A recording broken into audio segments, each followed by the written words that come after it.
NCP নেতা এই যে তাকে কিন্তু নিয়ে আসা হয়েছে। আমরা দূর থেকে দেখা যেত রক্ত আমরা কাছ থেকে দেখাতে পাচ্ছি না, তার মাথায় যে গুলি করা হয়েছে।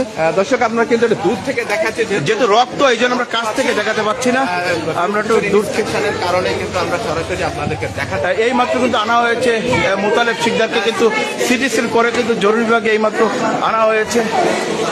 আমরা একটু দূর থেকেই দেখাই এবং তাকে কিন্তু যে রক্তাক্ত আমরা একটু দূর থেকে দেখাই, আমরা কাছ থেকে দেখাতে পাচ্ছি না।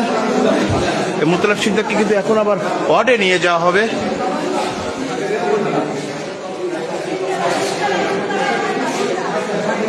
আপনারা দেখতে পাচ্ছেন এনসিপি নেতা মোতালেব শিকদারকে কিন্তু নিয়ে যাওয়া হচ্ছে, ওয়ার্ডে আবার নিয়ে যাওয়া হচ্ছে। আমরা একটু যেহেতু মাথায় ব্যান্ডেজ, নেট চলে যাচ্ছে। গুলিটা করা হয়েছে কোথায়? আপনারা কি পথচারী নাকি? স্যার আপন কেউ থেকে আসেনি? প্রথমে কিন্তু তাকে পথচারীরা কিন্তু নিয়ে এসেছে, পরবর্তীতে তার স্বজনরা খবর পেয়ে কিন্তু হাসপাতালে ছুটে আসছে।